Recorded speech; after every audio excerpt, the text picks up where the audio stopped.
In December 2010, a British comedy panel show called QI talked about a shocking story. They spoke about Tsutomu Yamaguchi. Now, what's so lucky about the unluckiest man in the world?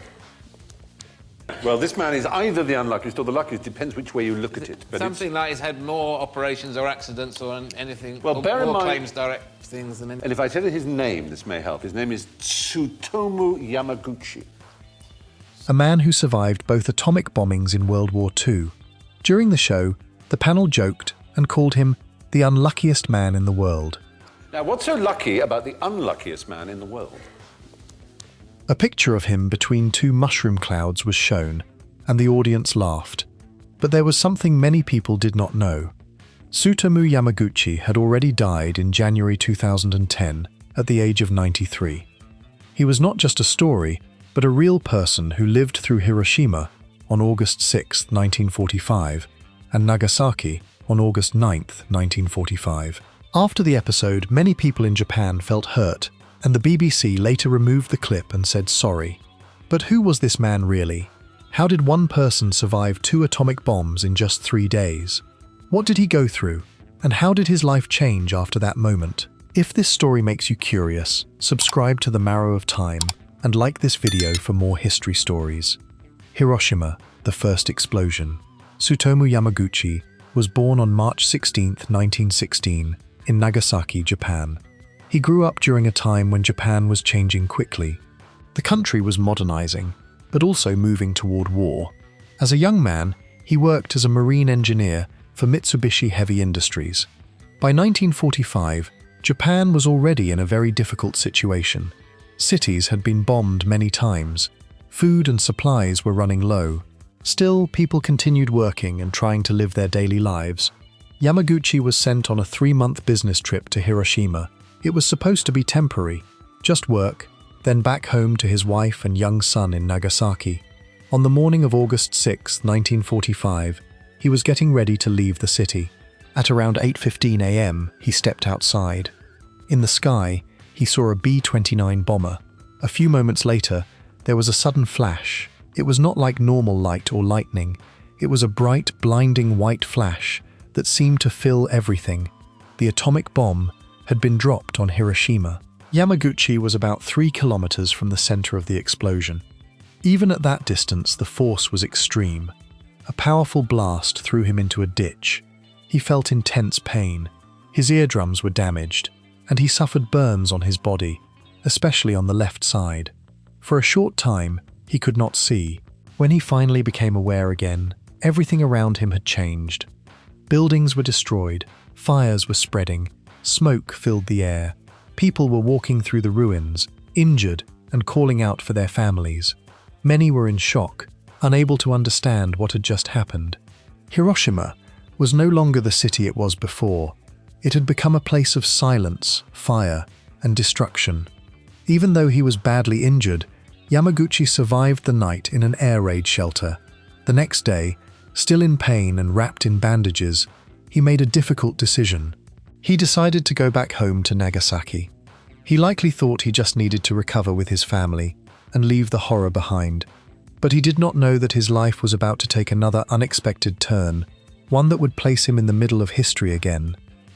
The journey to Nagasaki, Japan in 1945 was in complete chaos. The war had destroyed much of the country. Railways were damaged, trains were slow or unreliable, and cities were in ruins. Even simple travel between places had become very difficult for most people. But on August 7th, just 1 day after surviving the bombing in Hiroshima, Tsutomu Yamaguchi tried to go home. He was badly injured. His body was weak, and he was still in pain from burns and shock. Even walking must have been difficult. But he pushed through and managed to board a train leaving Hiroshima.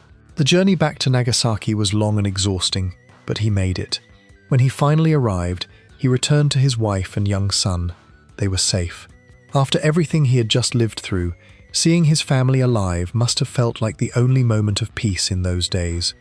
But there was no time for recovery. Yamaguchi went to work at Mitsubishi Heavy Industries in Nagasaki. His injuries were still visible.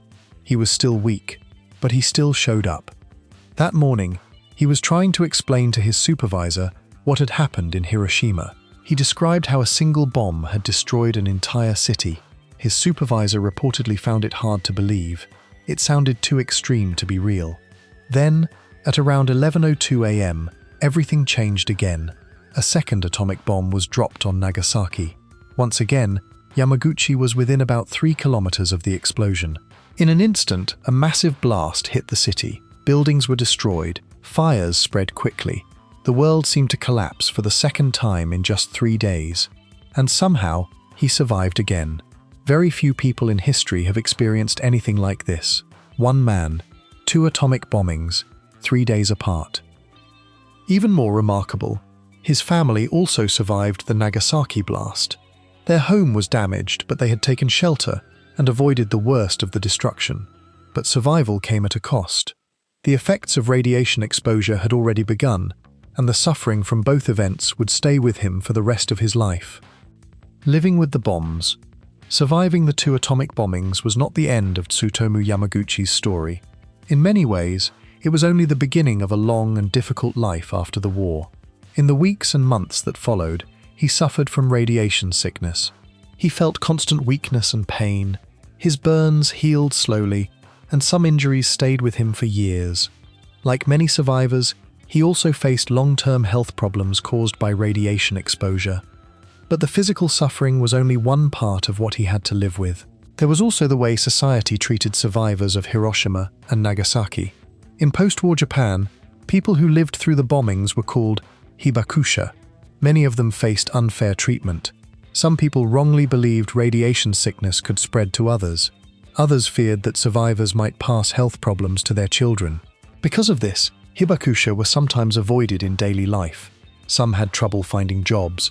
Others faced difficulties when trying to marry. Even simple social acceptance was not always easy. For many years, Yamaguchi did not speak openly about what he had experienced. The memories of Hiroshima and Nagasaki were too painful, too heavy to put into words. Instead, he focused on his family and tried to live a quiet, normal life. But over time, something changed.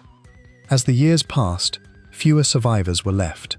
The world was slowly forgetting what had happened. Yamaguchi felt that his experience should not remain silent, so he decided to speak. He began sharing his story in interviews, books, and documentaries. He became a strong voice for nuclear disarmament, speaking out against the use of nuclear weapons and warning future generations about their impact. In 2006, he visited the United Nations and spoke about his experiences. He did not speak about war in general terms. He spoke as someone who had lived through it, twice. In 2009, the Japanese government officially recognized him as a survivor of both Hiroshima and Nagasaki. He became the only person formally certified as a double hibakusha. Just a short time later, on January 4, 2010, Tsutomu Yamaguchi died at the age of 93 from stomach cancer. For many, that might have seemed like the end of his story, but his voice and his message continued far beyond his lifetime. The joke after death. 10 months after Tsutomu Yamaguchi passed away in January 2010, his story returned to the world again. But this time, it was not through history books or documentaries. It came back through comedy. A British TV panel show called QI talked about him during a segment about unusual facts. They explained that he had survived both atomic bombings in Hiroshima on August 6, 1945, and Nagasaki on August 9, 1945. During the discussion, a large image was shown of Yamaguchi standing between 2 mushroom clouds. The panel reacted with humor and called him the unluckiest man in the world. It may have been meant as dark comedy, but the reaction in Japan was very different. For many people, it did not feel like a joke. It felt like the suffering of real people was being reduced too lightly. It felt like something deeply serious was being misunderstood. Yamaguchi's daughter later said she was hurt that her father's painful experiences were turned into laughter so soon after his death. She felt that people outside Japan did not fully understand what survivors had gone through. The Japanese embassy in London also sent a formal complaint. After the backlash, the BBC removed the clip and issued an apology, saying the segment had caused offence and was not handled with enough care. The situation even led to wider discussion in media, including reports that Stephen Fry, later cancelled a planned BBC filming trip to Japan following the controversy. But beyond the news and reactions, a deeper question remained.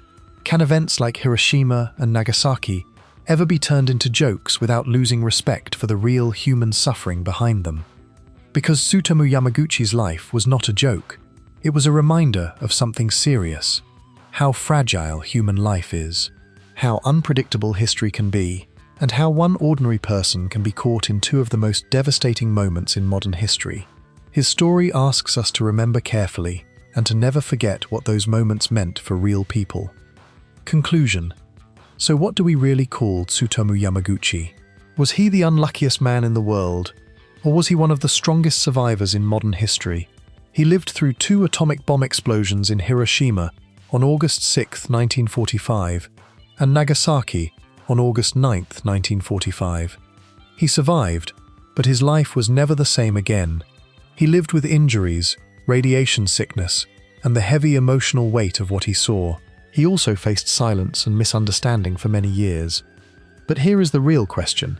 After everything, why did he choose to speak about it instead of staying silent?